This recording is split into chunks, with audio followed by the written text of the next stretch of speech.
Why is she so scared? Because it's an elevator game. Well, what do you, like, what is it? I'll show you soon. 6-second count.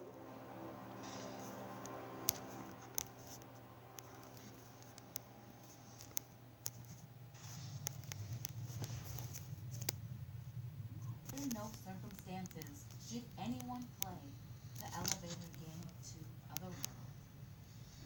If you're curious about it, then please just stop. If you've tried it before and it didn't work, then please don't ever try it again. I tried it and now I'm pretty sure I'm fucked. Here's how it started. About a year ago, I was reading about the death of Elisa Lam and happened upon a couple of websites about the elevator game and a lot of conjecture that Elisa had been playing this game prior to her disappearance. For those of you not familiar with the case, she was later found dead in a water tank on top of the hotel where she was funded around the web as a quick way to get reads from people interested in Elisa Lam. The community that is obsessed with her is relentless. Like, they're really completely obsessed with her. I know because my boyfriend is one of them, and that's how I came to considering playing that game myself. My boyfriend is so sweet. He's kind, but he's also very into missing person stories and the idea of the paranormal being a real thing. These are things I find mildly interesting every once in a while, but they're not always on my radar like they are for him. So one evening, when he wouldn't stop with the spooky Elisa theories, I asked him if he'd stop talking about it if I played the game and showed him it was fake. He agreed, and the bet was made. And that's when I knew he thought it was fake too. If he thought it was real, then there's no way he would have wanted me to play the game, which just goes to show how much of a distracting fantasy being interested in this stuff is for most people.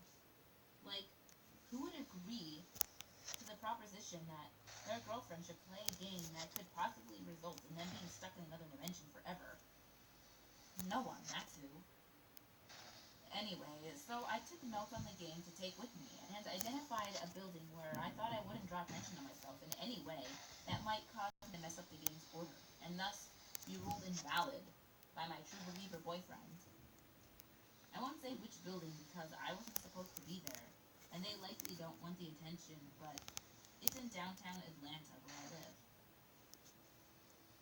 Now, if you're familiar with the game at all, then you know that there are concrete steps you have to take in perfect order to do it right. These steps are consistent across every version of the game I've ever read.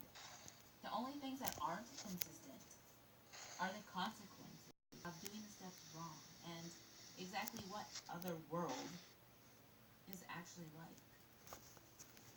As a result, enter the elevator from the first floor by yourself. If anyone else gets on, then understand that you cannot continue from the first floor, and wait until the elevator can be taken alone. 2. Press the button to the fourth floor. 3.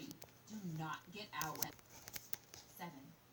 Do not get out once you have reached the 10th floor. Stay on and press the button for the 5th floor. Everything was dull up until this point. I didn't hear anything at step 6 when I hit the button to take the elevator to the 10th floor. Then I started to step 8, and I fucked up completely.